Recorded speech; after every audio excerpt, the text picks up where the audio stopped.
20대 국회가 14년 만에 야당 출신 국회의장을 선출하고 첫 발을 내디뎠지만 정치권 안팎의 상황은 녹록지 않아 보입니다. 구조조정 문제와 신공항 논란에다 정치자금 수사 등 첨예한 현안들이 정치권을 짓누르고 있기 때문입니다. 김대은 플러스 나눔 이사장, 황장수 미래경영연구소장, 김홍국 경기대 겸임교수, 김관옥 계명대 정치외교학과 교수 네 분 모셨습니다. 어서 오십시오. 안녕하십니까.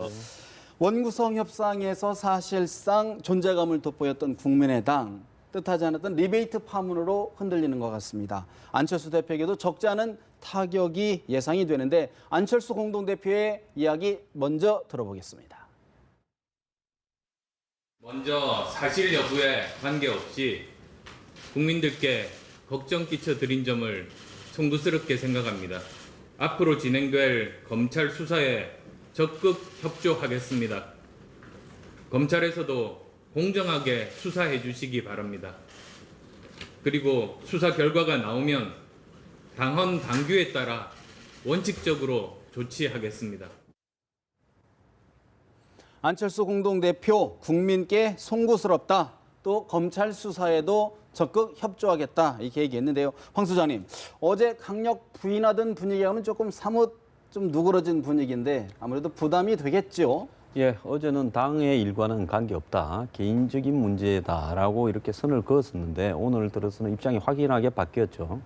저렇게 된 부분에는 결국 지금 총선 이전에 국민의당 내부의 뭐 개파간 갈등인지 어떤 인사의 문제인지 안 그런 비례대표의 어떤 대한 불만인지 어쨌든 투서가 아주 정밀하게 특정 회사까지 이렇게 겨냥을 해서 이렇게 들어갔고 선관위가 그 투서를 전제로 선거 전부터 보고 있었던 부분에 이 지금 계약서를 선거 이후에 작성했다 이런 이야기가 나오고 있지 않습니까? 예. 이렇게 된 부분들을 보면 어제 이제 이 김수민 의원 이외에 사무총장을 했던 이 박 의원, 박선숙 의원을 갖다가 또 직접적으로 겨냥을 했지 않습니까?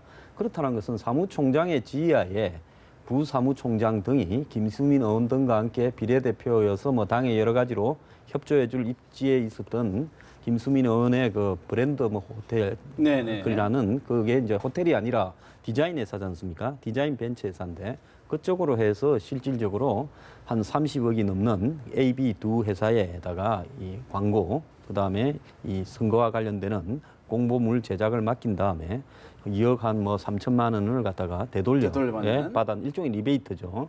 계약상으로 다시 이쪽에서 AB 회사에서 김수민 의원에 있던 사장으로 있던 회사의 그 용역을 받았다라고 하지만은 선관위가 받았을 때는 용역이 아니라 줬던 그 선거 홍보비의 일종의 리베이트다. 예. 자, 이렇게 보고 이것이 당의 이 사무총장 라인에서 조직적으로 행해졌고 실제 들어온 돈이 당의 그 홍보 TF를 맡았던 사람들이 일부는 체크 카드를 6천만 원짜리 받아서 나누어 썼고 일부는 그 당의 비용으로 또 나누어 썼고 남은 부분은 있다. 계좌에 남아 있다. 이렇게 했다는 것은 거의 완벽하게 파악을 하고 있다라는 부분이기 때문에 어제 김수민 의원이 변호인을 데리고 저기 국회에 출두했을 때 굉장히 예외적이지 않습니까? 국회의원이 변호인을 데리고 국회로 왔다는 건 저는 보지를 못했습니다. 그런 부분으로 봤을 때 사건의 전모가 이미 어느 정도 당이 조직적으로 개입을 했다. 이렇게 결론을 내리고 사무총장을 이렇게 이 선관위가 이렇게 노리고 있는 부분을 고발을 한 부분을 봤을 때는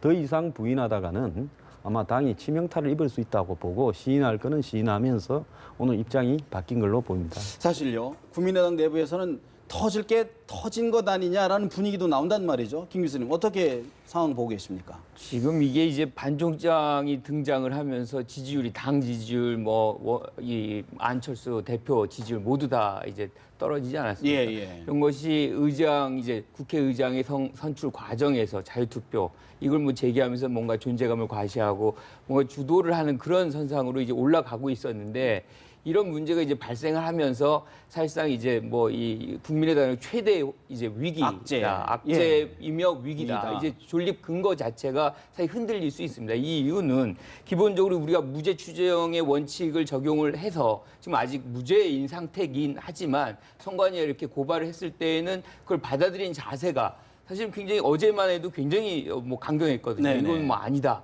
뭐 이런 식으로 그런 식으로 보고를 받았다.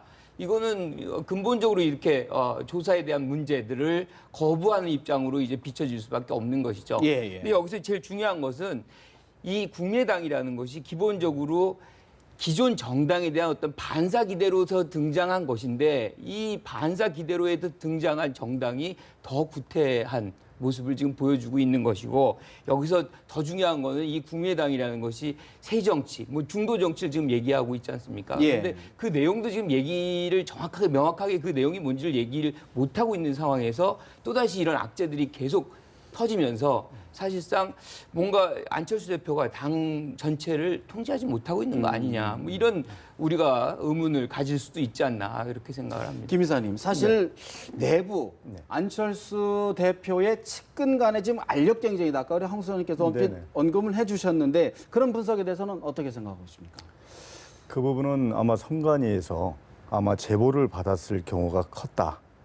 왜냐하면 선관위라는 경우는 검찰처럼 수사권이 있는 데도 아니고 그다음에 거기에 대해서 먼저 정보력을 파악할 수 있거나 첩보는 있을 수 있지만은 그걸 갖고 자기 나름대로 이거 뭐 수사권을 행사한다거나 이런 경우는 없기 때문에 아마 이게 단초를 제보한 거는 내부자의 소행이 아닌가 생각이 상당한 듭니다. 자료를 건네받았을 것이다. 그렇게 생각을 합니다. 네. 그렇다 그러면 예를 들어서 지금 국민당 내부에서는 박선숙 당시 사무총장이 총선 전국에도 뭐 공천을 좌지우지했다 이런 이야기들이 있었지 않습니까? 그런 것과도 좀 연계가 있을까요? 뭐 그거는 이제 계속 언론에서 이제 뭐 여러 번 이제 비춰졌던 부분이고요.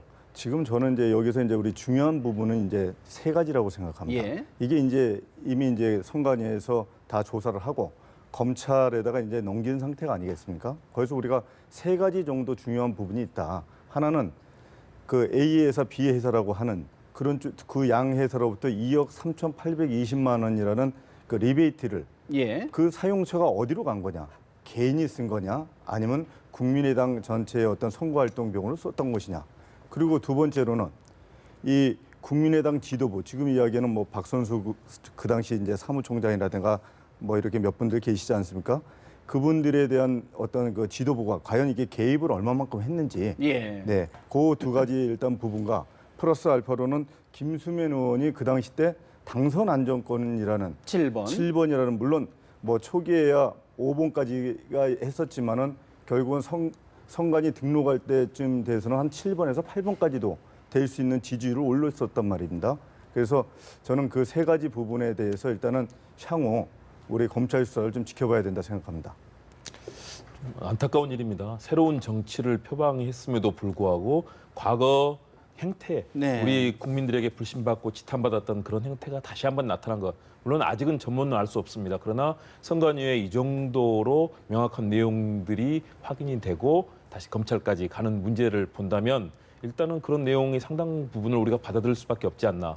그리고 국민의당이 초기에 출범했을 때 굉장히 다양한 계파가 있었죠. 그래서 안철수 대표를 중심으로 해서 다양한 중진 의원들과의 이런 알력들이 있었고요. 그리고 특히 비례대표를 배정하는 과정 중에서도 이 탈락하는 그런 그룹들과 이런 굉장히 많은 갈등이 있었습니다. 그러면 당시는 당의 모습이 제대로 짜여지지 않은 상황에서의 갈등이었겠지만 그러나 최소한 새 정치를 주장했다면 그 부분은 초기에서부터 이런 일이 생기지 않도록 그리고 더군다나 이런 리베이트, 금전 참 정당으로서는 참으로 안타까운 일 아니겠습니까? 이런 부분에 대해서는 저는 일단 당으로서는 빠르게 아마 상황을 파악해야 될 테고요. 그리고 뭐 검찰에서 확인되는 내용들, 또 선관위가 밝히는 내용들에서 당에서도 확인을 해서 법에 의거해서 처벌받을 부분은 만일의 경우 확인된다면 처벌을 받아야 되겠죠. 총선 전에도 국민의당 자체적으로 조사를 해봤는데 문제가 없었다라는 결론을 내렸다는 거 아닙니까? 왜 그랬을까요? 글쎄 그 당시에는 아마 선거가 굉장히 목전에 있었기 때문에 그러지 않았을까 생각됩니다. 왜냐하면 그 당시에 얼마나 갈등이 많았습니까?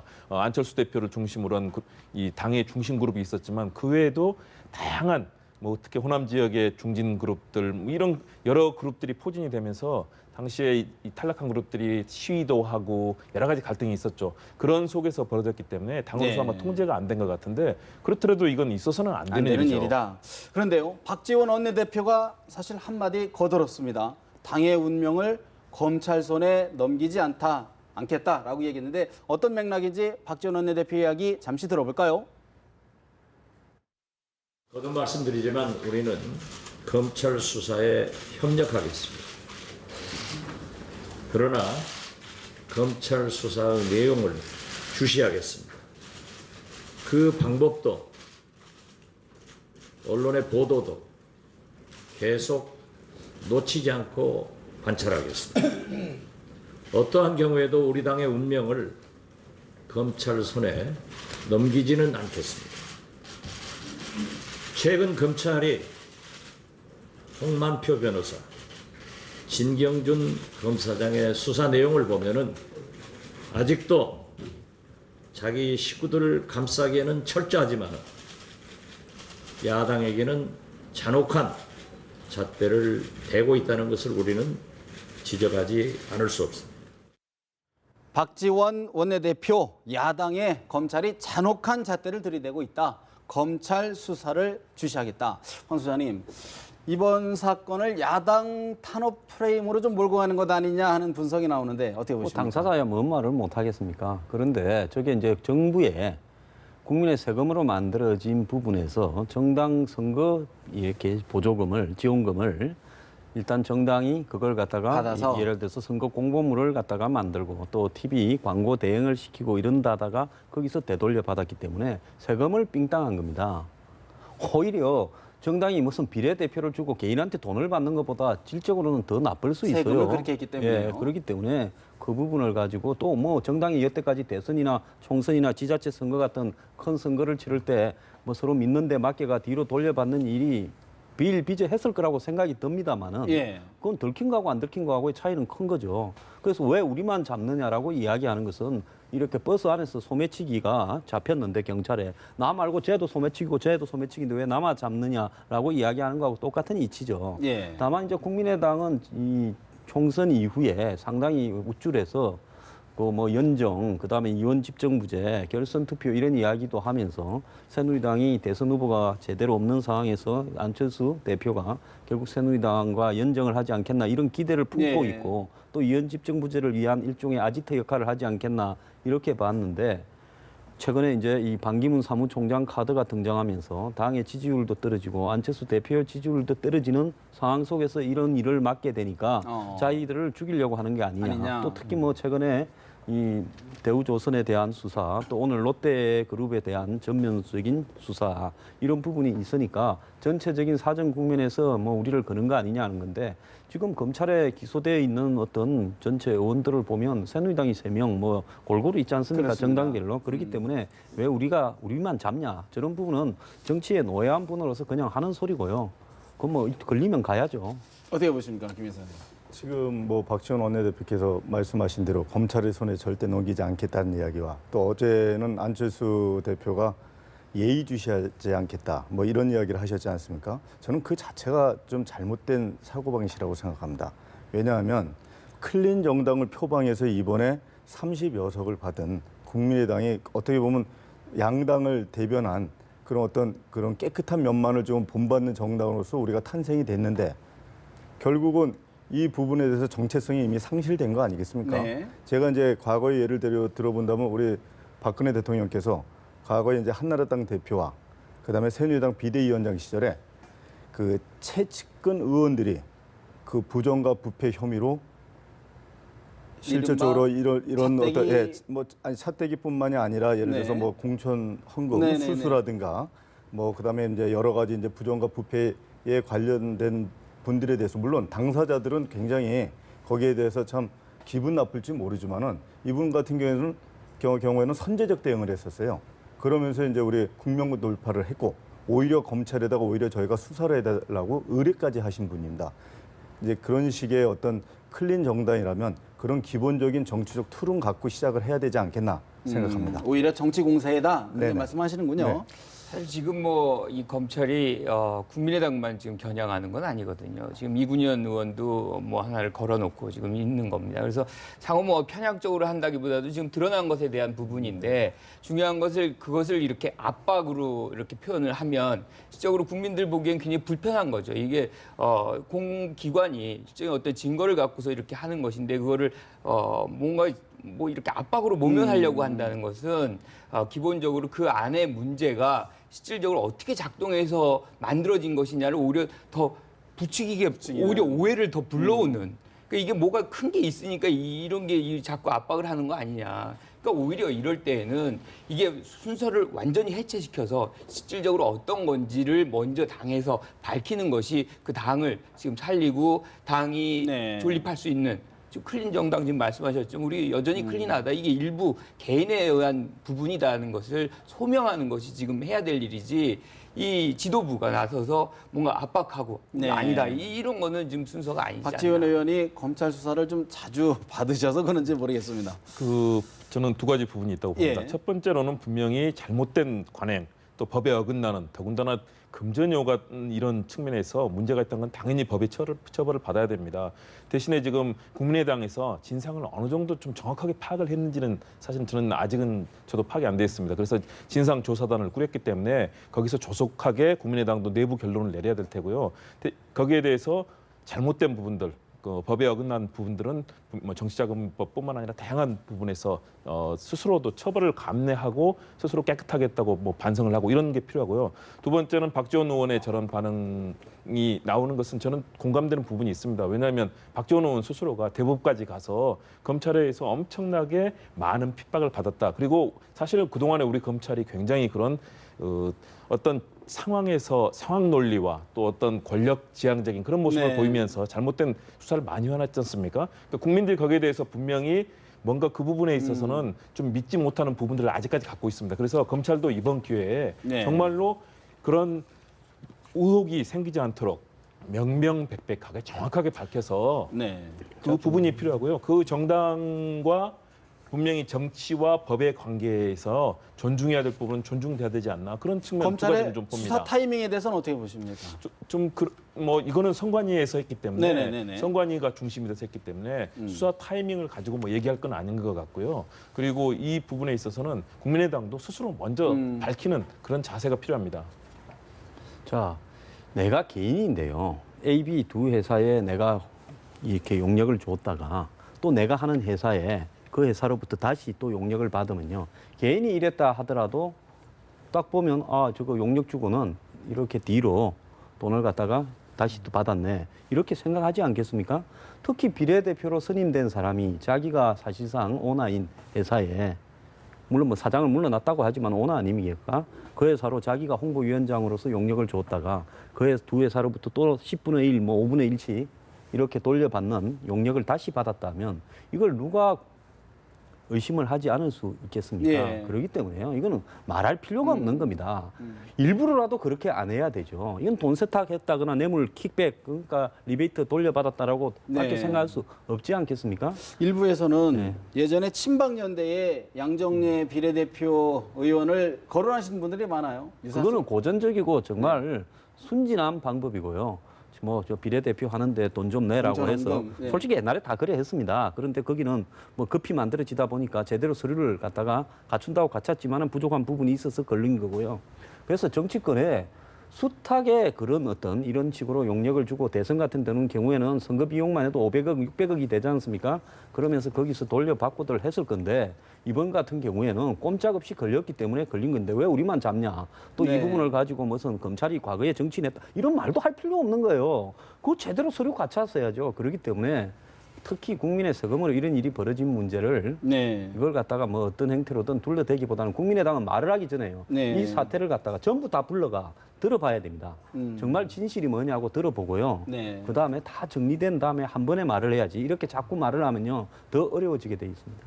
자, 지금 20대 국회가 시작한 거 아닙니까? 그렇습니다. 근데 이제 뭐 새누리당에서 뭐 이 당 후보, 당대표 후보가 뭐 내각제를 얘기하고 뭐 이래요. 즉 그만큼의 어떤 신뢰가 있어야 되는 거죠. 그런데 당들이 지금 이런 식으로 돈에 관한 문제들이 계속 겹치면서 국민들에게 모든 것을 나에게 맡겨라. 뭐 이건 사실 어불성설인 것이고요. 기본적으로 돈에 관한 것은 국민들이 이건 뭐 용서가 안 되는 거죠. 이게 혈세고 많은 사람들이 지금 세금이 사실 굉장히 중요한 거 아닙니까? 그런데 세금을 우리가 내고 있는데 그 세금을 잘 쓰지를 못할 망정 그 문제를 다시 이렇게 국민들에게 고통을 주는 것은 사실상 정당으로서 해야 될 일은 아닌 거죠. 그렇습니다. 사실 홍보 용역도 총선 후에 끝난 다음에 계약서를 체결했다는 거 아닙니까? 그런 부분들도 좀 미흡하지 않았나 지켜봐야 될 것 같고, 사실 정부의 조선 해운업계 구조 방안을 놓고도 여야 정치권의 논란이 뜨거운 것 같습니다. 우상호 더불어원내대표, 더불어민주당 원내대표 이야기 잠시 들어봅니다. 이 문제에 대해서는 먼저 정부 측에서 책임 있는 분들이 솔직하게 국민들에게 고백하고, 그리고 고통 분담을 요구해야 된다. 저는 그렇게 생각을 합니다. 특히 이 문제에 대해서는 이 나라를 이끌어가는 주된 책임자인 대통령께서도 이제는 나서서 국민들에게 말씀하실 때가 됐다. 이렇게 생각합니다. 마침 13일 개원식에 대통령께서 오셔서 시정연설을 하신다고 하니 야당의 협조만 일방적으로 부탁하실 게 아니라 이 구조조정 등 산적한 경제 문제에 대해서 소상히 국민에게 그동안의 과정을 설명하고 무엇이 잘못이었는지에 대해서 고백하는 그런 말씀이 꼭 필요하다는 점을 지적하고자 합니다. 더불어민주당은 이 문제에 대해서 납득할 만한 해명과 또 국민들이 동의할 만한 그러한 설명이 없으면 국회에서 따질 수밖에 없다. 국회에서 진실을 밝힐 수밖에 없다. 이렇게 분명히 말씀드립니다. 더불어민주당 우상호 원내대표, 대통령께서 기업 구조조정과 관련한 사과의 말씀을 하실 때가 된 것 아니냐. 납득할 만한 해명이 없다면 국회 차원에서 따질 수밖에 없다. 청문회를 이야기하는 것 같은데 김 교수님 어떻게 전망하십니까? 일단은 기업 구조조정 문제 굉장히 중요합니다. 현재 우리 경제가 굉장히 어려운 상황에 놓여 있기 때문에 중요한 문제인데, 이 부분에 대해서 작년에 이제 4조 2천억, 이번에 또 12조 원의 국민 혈세가 이제 들어가게 됐습니다. 그것도 한은까지 나서서 해야 되는, 사실 한국은행이 사실 나서는 것은 가장 최후의 방법이 돼야 되는데 이런 상황입니다. 대신에 문제는 뭐냐면 왜 이런 상황이 왔는지, 어떤 결정 과정에서 누가 어떤 잘못된 결정들을 했기 때문에 끊임없이 이렇게 우리 국민의 혈세를 부어도 전혀 해결책을 찾지 못하는 것인가. 여기에 대한 명백한 책임, 또 문제, 그리고 그 과정에 대해서 밝혀져야 되는데 현재 밝혀지지 않고 있습니다. 더군다나 서별관 회의라고 해서 그 논란이 되고 있지 않습니까? 네. 야당에서는 이제 뭐 청문회를 해야 된다라고 얘기하는데, 왜냐하면 법적 근거도 없이, 그리고 누구가 책임자인지도 모른 채 우리 경제 총책임자들이 기획재정부 장관, 경제부총리가 있고요. 거기에 금융위원장이 있고 경제수석이 있고, 경제수석이 있고 청와대까지 다 관련돼 있지 않습니까? 그럼에도 불구하고 아무런 책임자와 또 결정 과정에 대한 그런 것들을 확인할 수 없는 상태에서 이제 엄청난 국민의 혈세, 뭐 16조 2천억 원이 이제 투입되지 않습니까? 그러면 이 부분에 대해서는 누군가는 밝혀야 되고, 또 이런 경제 실패에 대해서 야당에서는 이제 충분히 야당은 요구할 수 있는 거죠. 이 상황이 왜 이렇게 됐는지 밝히라고 요구하는 건데, 저는 빨리 여야가 20대 국회 개원과 또 박근혜 정부가 마지막 임기 하반기에 제대로 동력을 찾기 위해서는 이 부분에 대해서는 빠르게 서로 간의 그 책임과 이런 부분이 어떻게 되는지를 공유하고, 거기에 대해서 밝힐 부분은 밝히고, 또 새롭게 우리 조선뿐만 아니라 지금 다른 5대 취약 업종 있지 않습니까? 철강뿐만 아니라 다른 부분도 지금 앞으로 또 터질 건데, 이 부분을 빠르게 공감대를 찾고 나가야만 우리 경제가 살 수 있다. 그 부분에서는 꼭 필요하다고 봅니다. 오늘 13일 20대 국회 개원연설에 박근혜 대통령 참석할 것으로 예상이 되는데 김 이사장은 어떻게 예상하십니까? 어떻게 풀어가야 될까요? 이 문제. 지금 구조조정이라고 우리가 이야기할 때는 이 부실 기업을 정리하는 부분도 있지만은 앞으로 우리 대한민국이 먹거리를 만들어 나갈 수 있는 이런 제4차 산업혁명 요즘 이야기 많이 하지 않습니까? 네. 뭐 드론이라든가 무인차라든가 바이오라든가 이런 기타 등등의 어떤 신규 산업을 지금 빨리 재편성해야 되는 부분이 지금 시급한 부분이고요.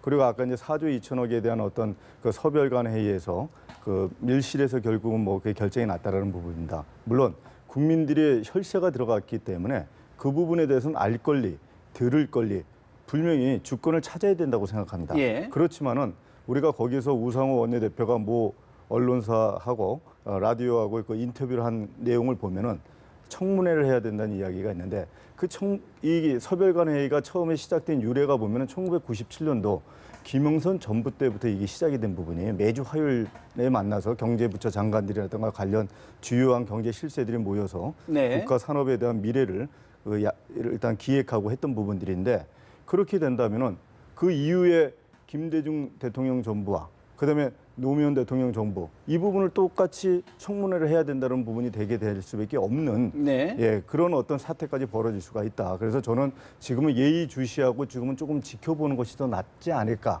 그리고 나서 왜 지금 우상호 원내대표의 카운터파트로는 새누리당이 또 원내대표가 있고 국민의당의 원내대표가 있지 않습니까? 네. 이 세 분이서 이러한 문제점에 대해서 먼저 사실관계라든가 앞으로 어떻게 국가와 국민의 어떤 파장에 대한 부분까지도 다 논의한 이후에 그다음에 차기 대응체로서 뭐 청문회든 어떤 부분이든 그런 부분이 나와야 되지 않겠냐 이 생각입니다. 네. 자, 국민의당 문제도 사실 혈세 문제이기 때문에 사실 우리가 더 심각하게 얘기를 하는데 이 부분도 규모가 더 커요. 네. 이건 뭐 거의 11조 지금 들어가야 되는 문제고. 근데 이제 여기서 핵심은 결국엔 산업은행이 했는데 이게 산업은행 스스로가 한 것이 아니다라는 얘기가 뭐 홍기택 전 산업은행장이 얘기가 나요. 일종의 이제 관치금융 얘기, 오래전 얘기로 다시 우리가 돌아가는 시대를 막 거슬러 올라가는 느낌을 받으니까 이 문제를 어떻게 하든 우리가 지금 미래를 얘기하셨지만 미래를 가려면 지금의 문제를 어느 정도 정리하고 뭐가 문제였는지를 알지 않으면 미래도 사실 가기 어렵지 않습니까? 그런 차원에서 아마 우상호 대표가 청문회 얘기를 한 것 같은데 뭐 기본적으로 우리는 알아야 되는 부분이 있는 것이고 여기에 혈세가 엄청나게 들어가고 있는 상황이기 때문에 또 그래야만 밝은 좀 미래가 밝게 우리가 좀 예견을 할 수 있는 부분도 있다 이렇게 생각합니다. 조선해운만 뭐 78조가 들어갔다. 대우만 해도 제가 볼 때 한 20조는 더 들어갔을 것 같아요. 근데 이제 문제는 중요한 거는 이 작년까지만 하더라도 700%다 이러다가 새 사장이 와서 공개한 게 2,800%가 늘어나서 갑자기 3,500%가 됐다는 겁니다. 그러면 일종의 분식회계나 이런 부분들을 통해 가지고 부채 비율을 갖다가 감춰오고 있다가 새 사장이 와서 곤란하니까 이걸 이제 터뜨리면서 일종의 그 부채 비율을 갖다가 낮추기 위해서 이렇게 했던 방법들이 편법이다. 그러면서 이제 깐 거 아니겠습니까? 그렇다면 회계법인도 거기 관여돼 있을 거고 모회사 기업인 산업은행은 이런 사실을 알았느냐 몰랐느냐 이런 부분들이 쭉 나올 거 아닙니까? 그리고 여기에서 이제 뭐 전직 사장들이 아주 돈을 갖다가 뭐 크루즈 뭐 사업을 하니 부실한 회사를 인수하니 하면서 날린 부분들은 어디로 갔냐? 이것은 부패죠. 또 여기에 전 정권의 실세나 어떤 누구들이 여기에서 뜯어먹은 게 있느냐? 이런 거에서 이제 송두리째 윤곽이 잡혀야 된다고 봅니다. 다만 이거를 갖다가 수습해가는 방안에 있어서는요, 대통령이 저는 야당을 불러서 현재 이렇게 지금 여기 조선해운뿐만 아니라 석유화학, 철강, 건설까지 아주 그냥 순서대로 다 대기하고 있습니다. 아직도 덮어놓고 있는 게 많을 거라고 봅니다. 이런 부분에서 야당과 그다음에 여당 그리고 정부가 하나의 협의체를 만들어서 거기에서 문제가 있는 거는 그 어떤 수사를 통해서 다 사법 처리하고 또 개인 오너들이 자구 노력을 구하도록 같이 협조를 해가면서 전체적으로 수습해 가자라고 이야기하는 것이요. 정부로서도 이렇게 불편함을 들고 또 투명함을 보여주는데 더 유리할 거다 봅니다. 대통령이 20대 개원연설 하게 되면 그 자리에서도 어느 정도 언급이 좀 있을까요? 언급을 해야 되고요. 해야 반드시 된다. 저는 하셔야 되고 이 문제를 수습하는데 정부는 이 부패를 규명하고 잘못된 결정이 있다 하면 책임을 물을 거니까 야당은 이 문제에서 사시적으로 바라보지 말고 같이 극복해 나가자. 지금 조선에서만 8만 명을 갖다가 감축을 해야 된다는데 인력을. 자구 노력이 인력 줄이는 겁니다. 그건 자구 노력이 아니죠. 그리고 12조 들어간 게요. 조선업에 투자되는 게 아니라 지금 거들나 있는 산업은행하고 한마디로 수출입은행에 펀드를 조성해서 부실 대출이 이거야 그대로 처리가 되면 자기 자본이 낮아져 가지고 문 닫아야 됩니다. 그거 막으려고 하는 거예요. 그러면 조선은 사람 줄인다고 해결될 거냐? 이게 과연 회생이 가능한 거냐? 안 그러면 차라리 인수 합병시켜서 문을 닫게 할 거냐? 이런 문제까지도 야당하고 협의해야 되고 또 노조가 달라붙을 거 아닙니까? 노조가 이거 못하겠다 난리를 칠 건데요. 노조는 또 야당한테 갈 거 아닙니까? 그렇기 때문에 대통령이 이 문제는 국회 연설을 통해서 여야, 정부 합쳐서 3자 간에 공감대를 이끌어내야 된다. 협의체를 만들어서 이 문제를 해결을 단계적으로 해가자. 우리는 다 공개하고 법적으로 처리할 거 있으면 하겠다. 그리고 청문회 할 게 있으면 그때 가서 하겠다. 저는 우리 황 소장님 말씀에 전적으로 공감합니다. 왜냐하면 일단은 왜 이렇게 됐는지조차도 지금 파악이 안 되고 있는 거 아니겠습니까? 누가 어떤 책임을 지고 있고 사실 사별관 회의가 진행됐음에도 불구하고 거기에서 그 지원하는 문제뿐만 아니라 다양한 얘기가 나왔습니다. 대우 산업은행에서 임명하는 그 CEO라든가 사회이사 또 거기에 더불어서 뭐 감사 이런 분들을 3분의 1은 청와대에서 3분의 1은 금융당국에서 3분의 1은 산업은행에서 결정했다는 거 아닙니까? 이런 것들이 다 관에 의해서 결정됐다는 거. 이런 부분들에 대해서 좀 저는 국민들에게 좀 제대로 밝히고 우리가 이런 과거 같은 그런 관행들에서 벗어나야 된다. 그리고 앞으로 우리 황 소장님 말씀하신 것처럼 엄청난 구조조정, 인적 구조조정, 실업자가 발생하게 돼 있습니다. 우리 경제에 미치는 파장이 엄청날 텐데 이 부분을 빠르게 왜 그렇게 됐는지 또 누가 어떤 책임 선상이 있었고 이런 일이 다시 발생하지 않기 위해서는 어떻게 해야 되는지 그래서 대통령께서도 겸허하게 이 사안을 여야 정치권의 협조를 구하시고 또 야당도 협력할 부분은 협력하고 그 과정에서 문제가 되는 부분들이 지금 얘기가 되는 거잖아요. 그래서 그런 부분들을 다룰 수 있다면 청문회도 충분히 가능하다. 이런 생각으로 열린 접근을 한다면 충분히 풀 수 있지 않을까 생각이 됩니다. 알겠습니다. 사실 여야 지금 기업, 부실기업 구조조정뿐만 아니라 여야 모두 영남권 신공항 문제로 갈등이 예사롭지 않아 보입니다. 엊그제 문재인 전 대표가 부산을 방문해서 사실상 부산 가덕도 유치에 힘을 실었는데 황 소장님, 김부겸 의원이 사실 문재인 전 대표를 비판하고 나섰습니다. 어떤 의미로 해석을 해야 될까요? 자, 이 문재인 대표 같은 경우에는 본인이 PK 지역을 지지 기반으로 하고 있고 지금 현재 이 청와대나 이 정권은 TK에 기반을 두고 있기 때문에 밀양으로 하지 않겠는가. 그러면서 자신이 PK를 지지해서 혹이라도 되면 자기 공이고 또 역할도 했으니까 안 되더라도 그 부분에 있어서 일종의 TK 지역의 이 어떤 정권적 이해관계가 밀양으로 갖고 갔다라고 그렇게 이제 분노를 하게 되면 PK 지역에서 자신의 또 지지를 향후 받아가는데 매우 유리한 사안일 거다 이렇게 봤을 것 같습니다. 그렇기 때문에 김부겸 의원 같은 경우에는 어떻게 되든 본인은 그 부분에 대해서 혜택을 입기보다는 굉장히 어렵게 될 가능성이 있죠. 그리고 또 야권 내부에서도 이번에 겨우 이제 진입을 했는데 TK에서 이 TK에서의 자신의 기반이 약해질 수 있고 또 PK에는 아예 김부겸 의원 본인은 접근도 안 될 거라 본다. 앞으로 당 대표나 어쨌든 대선 후보로서 이런 부분이 불쾌할 거라고 보는데요. 저는 이번에 이 밀양과 가덕도를 둘러싸고 벌이고 있는 공항에 대한 논쟁이요. 진짜 전형적으로 망해가는 나라에서 하는 짓거리라고 보고 있습니다. 자, 김해공항이에요. 거기에 무슨 군부대 골프장을 조금 옮기고 거기를 갖다 쓰고 또 이 해양을 매립해서 이렇게 하면 안 되는가. 과연 피지벌 스타디 타당성 검사가 향후 10년 이후까지 얼마나 늘어날 건지 정확하게 됐는가. 이런 부분들을 공적으로 한번 검증해보는 절차는 거치지 않고요. 여기냐 두 개 중에 하나를 반드시 만든다라는데 선택을 하면서 지금 몰고 가고 있단 말입니다. 김해공항을 좀 더 넓혀보자. 지금 우리나라가 생각하고 있는 미래에 얼마만큼 될 거다라는 부분이 현재 세계 경제가 이렇게 축소되고 있는 상황에서 과연 그렇게 갈 건가도 굉장히 의문이 있습니다. 그리고 지금 대한민국의 공항 중에서 제주, 김해, 김포하고 저기 인천, 영종 공항 말고 흑자 낳는 게 어디 있습니까? 전부 적자 투성이 아닙니까? 조금 흑자가 난다고 하는데 그 전부 그런 이슬람만한 여태까지 적자 난 거 감안하면 그것도 문 닫아야 되는 공항입니다. 그렇게 본다 하면 이런 어떤 부분들 이것뿐만 아니라 여러 가지 중요 인프라에서 대부분 타당성 조사가 잘못되지 않았습니까? 그렇기 때문에 이런 부분들을 저렇게 지역 대결로 몰고 간 것이 애초에 잘못이고요. 정치인이 여기에서는 빠지고 그야말로 전문가끼리의 판단에 의해서만 결정이 돼야 되는데 정치인이 가세한 것도 잘못된 거라고. 김부겸 의원의 지적과 일맥상통하는데 김 교수님 이제 대구에서 지금 근무를 하시는데 진짜 민심이 어떻습니까?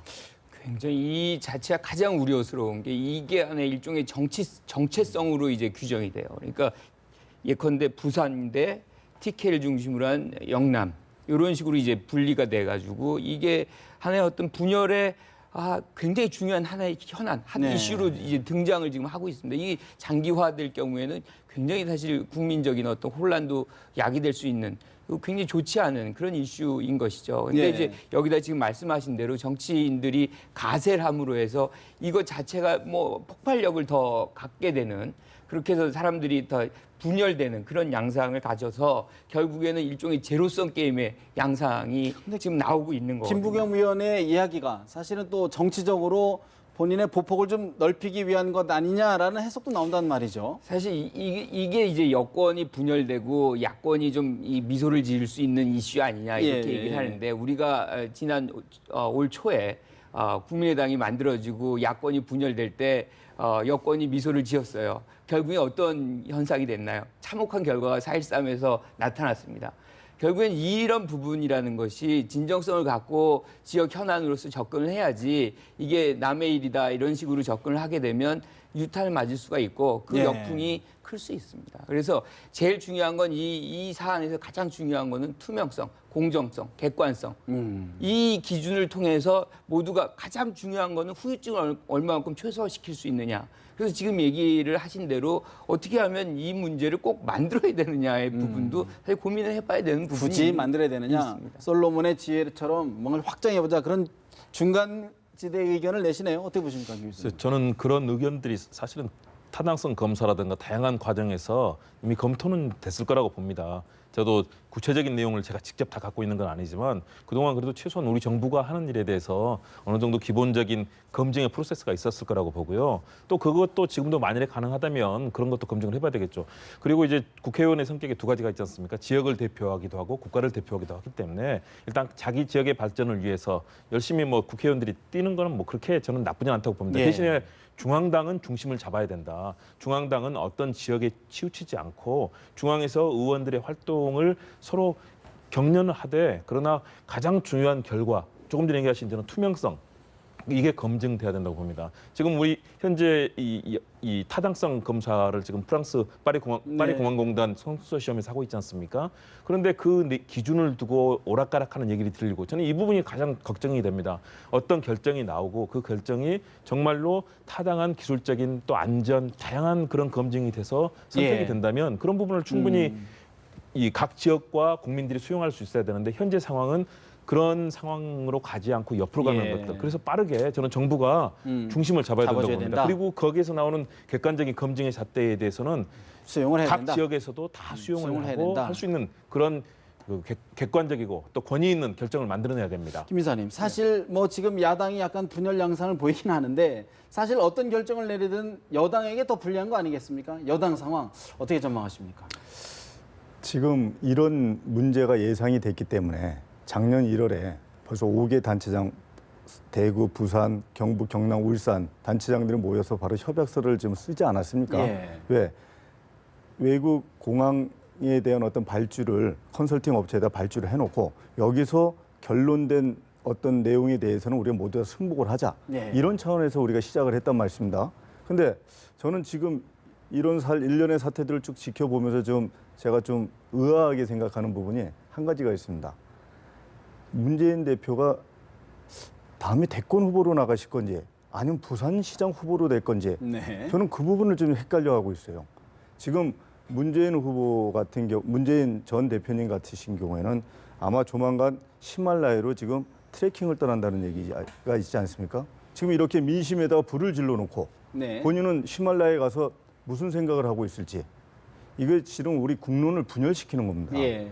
그리고 대권 후보라는 경우는 이 어떤 지역의 어떤 대표성이 아니라 국가 갈등, 갈등을 넘어설 수 있는 그런 조정자의 역할을 좀 할 필요성이 있다. 물론 우리 새누리당 내에서도 어제 모 의원 같은 경우에는 지금 부산으로 유치가 되지 않으면 뭐 부산 민심이 다 떠난다. 이런 어떤 불필요한 이야기들도 좀 많이 하고 있는데요. 네. 저는 지금 우리 좁은 땅덩어리 내에서 지금 PK, TK 이것만으로도 부족해서 이제는 또 PK, TK뿐만 아니라 또 부산, 경남, 대구, 경북까지 좀 이렇게 사분 오열되는 모습 이건 지양해야 될 부분이라고 생각합니다. 당위적으로는 맞는데 현실적으로는 어떤 결정이 나면은 갈라질 공산이 큰 거 아닙니까? 어떻게 보십니까? 저는 그럴 정도로 우리 대한민국 국회의원들이 그 정도로 이게 수준이 낮지는 않다고 생각합니다. 것이다. 국민들이 봉합을 할 것이다. 네. 저는 그 정도로 수준이 낮다고 보고 있습니다. 그래서 지금 솔직히 보면 밀양으로 가지 않겠나라고 예측을 하면서 PK 출신 대선 주자들 여야의 두 사람이 아마 각자 이 기회에 PK에 자신들의 정치 기반을 대선도 임박해 오고 있고 굳히려고 지금 준비를 하는 부분이 지금 이 새누리당 같은 경우에도 부산시당이 네. 굉장히 강하게 나오고 있어요. 문재인 대표 저렇게 이제 또 앞장서고 있습니다. 네. 결국 이렇게 밀양으로 가게 되었을 때 PK 정서가 한마디로 과거에 우리가 지역 감정이 없었지만은 정치인들이 지역 감정을 갖다가 만들어내면서 더욱더 이렇게 격렬하게 됐지 않습니까? 그거와 마찬가지로 이제 영남에 있어서 TK와 PK 간을 내년 대선을 놓고 PK를 기반하려고 하는 사람들이 이번에 이제 결정이 밀양으로 가게 되면 예. 내년 대선에 이 부분을 바탕으로 한번 하려고 자신의 입지를 굳히려고 거의 작정을 하고 있죠. 그런 상황 속에서 이게 이제 결정이 된다 그러면 아마 여권은 내년 대선을 어떻게 치르려고 생각하는 것인가에 대해서 상당히 저는 의문이 있습니다. 사실 뭐 새누리당 내부에서는 친박계 서병수 부산시장을 원망하는 목소리까지 나온다고 하는데 저는 그 지역에서 자기가 소속된 곳에서 열심히 그런 노력을 하는 것들, 지역 발전의 필요성이 분명히 있거든요. 그런 부분에 대해서는 어느 정도 인정을 할 수밖에 없다. 그럼 미국 정치도 그렇고 어디나 다 그렇거든요. 그래서 그런 부분에 대해서는 인정을 하되 중앙당에서 그러니까 새누리당 같은 경우는 정진석 원내대표가 중심을 잘 잡아주고 더불어민주당도 우상호 원내대표가 중앙당에서는 어떤 결정도 개입하지 않는다라고 하지 않습니까? 이렇게 중앙당에서 중심을 잡아주는 역할들 그리고 각 뭐 지역의 정치인들이나 대권 주자들 열심히 또 꿈을 가지고 뛰는 것들 이게 정치의 한 본 모습 아닌가 좀 인정할 수 있는 부분도 있지 않을까 그렇게 생각합니다. 알겠습니다. 사실은 오늘 한국갤럽이 여론조사를 내놨는데 반기문 유엔 사무총장이 여전히 1위를 달리고 있습니다. 노회찬 정의당 원내대표의 이야기 잠시 들어볼까요? 한국 외교관 출신 유엔 사무총장에 앉아서 유엔 사무총장 직위보다는 임기 끝난 후에 한국에 들어가서 정치적 활동을 어떻게 할 것인지를 더 고민을 많이 하고 있는 것 같은 이미지를 풍긴다면은 이것은 그 뽑아준 전 세계인들에 대한 도리가 아니라 생각됩니다. 이런 식으로 계속해서 한국 정치인들 만나려고 하고 한국 정치인에서 언급을 하는 일이 계속 될 바에는 아예 유엔 사무총장이 빨리 사표 내고 여의도 사무실 내는 게 나은 거죠. 여의도에 사무실을 내라 이럴 바에는 사무실 내라 직설적으로 좀 공격을 했는데 어제 반기문 유엔 사무총장 출입기자 간담회에서는 특별한 대권 언급은 없었다고 합니다. 어떻게 들으셨습니까? 예, 뭐 본인은 그 지금 앞으로 조심은 좀 하겠죠. 하지만 일단 치고 빠지기 작전을 할 수 있다고 보고요.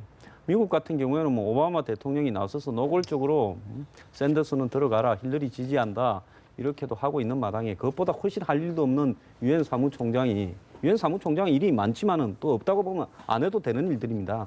그런 유엔 사무총장이 뭐 대선 행보를 좀 한다고 이렇게 새누리당을 이제 이렇게 후보로 나설 것 같다고 야권은 이제 크게 비판을 하려 하겠죠. 예. 이번에 아마 이해찬 그 의원 같은 경우에는 면담이 이루어졌으면 당신 내 총리할 때 유엔 사무총장 됐는데 그때 도와준 거 다 잊었나 하면서 이제 한번 이렇게 공격을 하려 했을 건데 그걸 알고 반기문 총장이 예, 이제 공개를 하겠다고 하니까 이렇게 결렬돼 버린 거 아닙니까? 그런 게 이제 앞으로 계속 있을 거예요. 뭐 그러거나 말거나 유엔 사무총장직에 크게 지장도 없을 거고 제가 볼 때는 그냥 양면을 갖다가 다 수행을 하면서 7개월을 마치려고 할 거다. 그런 측면에서 김종필 전 총리가 단단히 결심을 굳힌 것 같다라고 사실 비밀의 동이라고 얘기는 했어요. 어떻게 보십니까? 그건 이제 저분이 한번 보세요. 지난번에 뭔 이야기 하니까 굉장히 중대한 이야기 했다 했는데 또 그 네. 이야기도 하셨잖아요. 결국은 보면 뭐 나간다 이야기를 갖다가 옆에서 바람을 잡아주는 거 아니겠습니까? 오히려 어떻게 보십니까? 김 이사장님.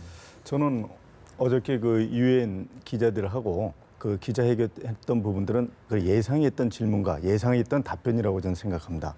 그걸 꼭 말로 표현을 하셔야지만 알고 안 하셔야지만 모른다는 건 아닌 것 같고요. 일단 JP라고 하면 일단 우리 어떻게 보면 산전수전 공중전까지 다 겪으신 우리 정치 원로이면서 아마구단이 아닌 프로구단 아니십니까? 그분의 느낌에 단단히 준비한 것 같다라고 이야기하면은 저는 분명히 단단히 뭔가가 있을 거라고 생각을 합니다. 근데 유엔 사무총장으로서 마지막 임기까지 최선을 다하는 모습, 그게 우리 대한민국이 앞으로 100년이 될지 200년이 될지 잘 그런 또 훌륭한 외교관을 배출하기가 쉽지 않은 상황에서 저희가 그 7개월 동안 이분이 갖고 있는 자기의 역할을 제대로 수행하지 못한다면은 그건 우리 대한민국의 또 하나의 또 불명예스럽고 짐이 될 수가 있습니다. 그래서 저는 그 반기문 사무총장으로서는 당연히 자기 역할에 그리고 네. 본분에 열심히 할 거라고 생각합니다. 대권과 관련한 언급은 없었지만 네. 이제 기정사실화된 거로 봐야 된다. 그런 정리시네요. 이게 이제 대선에서 보면 대선에서 자기가 잘해서 이기는 경우가 꽤 있어요. 근데 그보다 더 많은 경우는 상대가 잘 못해서 하는 경우입니다. 그래서 어떻게 하든 사실 자기의 검증 시간과 이런 것들을 좀 줄이려고 하는 그런 노력들을 많이 해요. 그런데 그런 명분이 사실 반기문 총장한테는 다 있거든요. 네. 7개월 동안. 미리 이렇게 먼저 나와서 그런 어떤 이미 부여받은 명분을 스스로가 차버리는 네. 그런 이런 전략을 왜 하는지 저는 그건 뭐 전략적 미스 아닌가 뭐 이런 생각이 들어요. 이거 자체가 대내외에서 검증을 불러오는 거거든요. 특히나 반 총장님은 10년을 총장님을 하셨기 때문에 이게 대선 국면에 들어가면 안에서도 검증 작업이 들어가지만 사실은 외부에서도 검증 작업이 같이 들어올 수 있는 거거든요. 네. 그래서 이런 부분을 이렇게 조기에 하는 것은 사실상 조금 전략적으로 나중에 이제 출마를 선언한다고 하신다고 해도 네. 좀 미스 아닌가 부담이 이런 될 생각이. 것이다. 그런데 여론조사를 보니까요. 안철수 국민의당 대표의 지지율이 10%포인트 이상 급락을 했어요. 김 교수님, 어떤 의미로 봐야 할까요, 이거는? 일단은 국민의당이 최근 처해 있는 좋지 않은 상황도 반영이 됐을 거고요. 그리고 반기문 총장의 중도에 대한 확장력이 그동안 얘기가 됐지 않습니까? 그리고 그건 그동안에 나왔던 여론조사에서도 확연하게 드러났습니다. 그래서 반기문 총장이 이 새누리당의 친박뿐만 아니라 중도로도 확장할 수 있는, 특히 유엔 사무총장이라는 정말 세계 최고의 직위에 대한 그동안의 업무 수행에 대해서 우리 국민들이 좋아하고 또 존경하는 마음이 있기 때문에 가능한 부분인데요. 저는 반 총장께서 어제 사실 곤혹스러웠을 겁니다. 이 세계 각국의 기자들이 네. 도대체 유엔 사무총장 직위는 놔두고 고국에 가서, 왜냐하면 유엔 사무총장은 사실상 그 직위에 있는 동안은 한국인이 아니라 세계를 대표하는 세계인이거든요.